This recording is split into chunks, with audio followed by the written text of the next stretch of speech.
Welcome to English Mirror. This is a short profile of the philosopher Friedrich Nietzsche. Let's move on. Nietzsche was a radical and highly original thinker. He was prophetic, poetic, and profoundly critical of philosophy as he found it. His arresting style and the intensity of his writing have made his ideas widely attractive, often in a superficial way, and this has meant that the intellectual quality of his thought has sometimes gone unnoticed. At the same time, his ideas have been markedly influential in laying down new directions for modern continental philosophy. He was born of Lutheran parents at Rocken near Leipzig on 15th October 1844. He was an exemplary pupil and in 1864 he went to the University of Bonn and then to the University of Leipzig. In 1869, at the age of 25, he was appointed to a professorship at the University of Basel and in 1872 took Swiss citizenship. In the Leipzig years, he read and was deeply influenced by Schopenhauer's The World as Will and Representation, and he became a close friend of the composer Richard Wagner and Wagner's wife Cosima. For several years, he regarded Wagner as the creative genius who, through his music dramas, would bring German culture to a glory comparable with that achieved by the dramatic tragedies of early Greece. But he gradually became disillusioned with the composer, and his eventual disgust at his nationalism as well as with his anti-Semitism and overweening arrogance resulted in Nietzsche contra Wagner, published in 1888. Nietzsche's health was always poor, and in 1878 he resigned his post at Basel on grounds of illness. During the next 10 years, he wrote copiously, struggling against chronic ill health and deep unhappiness.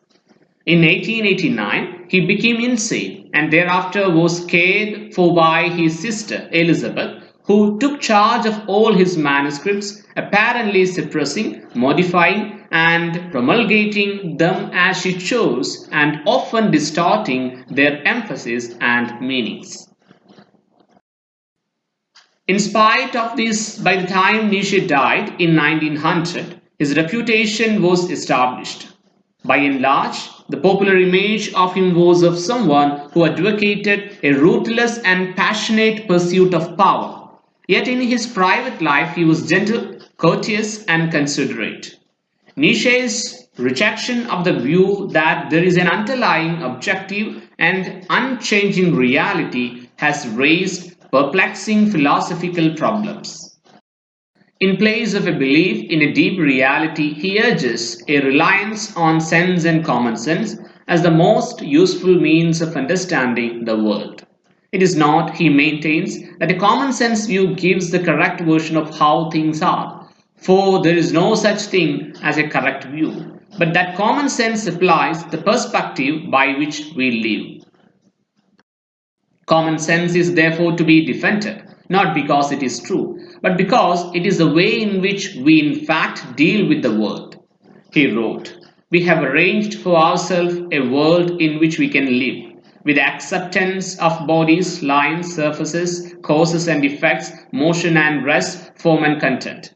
Without these articles of faith, no one now would be able to live, but this by no means constitutes a proof.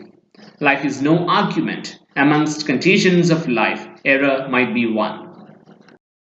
For he condemns all conceptualization and linguistic organization of experience, and yet uses that very language to articulate his condemnation and to imply that there is indeed a true state of affairs that would be or is discernible once we free ourselves from all the non-modes of discernment. Nietzsche is acutely critical of the idea of the self as an entity or substance. He argues that we mistakenly infer by invoking the notions of causality and action. that there must be an agent which exercises the will in order to bring about actions. There is a close affinity between some of Nietzsche's ideas and existentialism. Like the existentialists, he maintained that we make rather than discover values and meanings, and that this making is brought about through actions which, in the last analysis, are not and cannot be justified or grounded in reasons, but which are expressions of personal authenticity. We have to separate ourselves from the meaningless flex of things and demand of ourselves that we create new ideals and new values by rejecting existing conventions and accepted truths. We must also, he insists, exert a will to power that embraces suffering as a means to richer experience and fulfills the yearnings of the heart rather than the dictates of reason. This does not mean that Nietzsche is without respect for reason. He esteems it highly, but he regards the work of reason as well as the acquisition of scientific knowledge as means to the supremely important matter of ascribing values and creating fresh perspectives. He urges his readers to work to understand how accepted values have become firmly established. Nietzsche's first book, The Birth of Tragedy, was a highly original analysis of Greek tragedy and contains his famous discussion of the Apollonian and the Dionysian. He contrasts the Dionysian spirit of excess, frenzy, and savage, abandon with Apollonian restraint, order, and harmony, and points out that in Greek tragedy the powerful Dionysian chaos is magnificently ordered and deployed by Apollonian qualities. Between 1873 and 1876, he published four untimely meditations, and between 1878 and 1886, five more books written largely in aphoristic style. The last of these five was Thus Spake Zarathustra, now widely regarded as his masterpiece, even though it contains very little sustained argument. Beyond Good and Evil appeared in 1886. Apart from the poem at its conclusion, it is aphoristic in style and touches on the whole range of Nietzsche's philosophical interests. Other writings were assembled and edited by his sister, but the extent of the alterations she made is difficult to establish.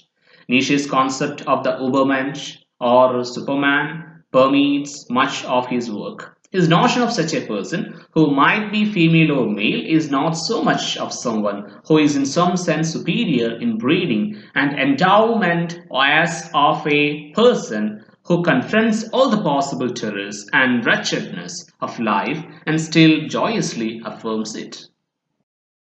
Nietzsche advocated rigorous self-discipline and a voluntary exposure to suffering in order to exercise the will to power that could overcome the kind of submissive mediocrity he saw as characteristic of most people's lives.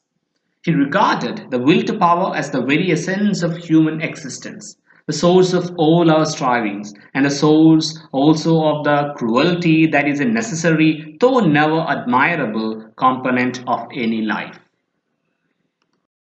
On his view, the will to power as exercised by the Übermensch was not simply a pitting of oneself against the pain and bitterness of life in order to preserve oneself, but an effort to master all adversity and continuously make a new and higher density for oneself.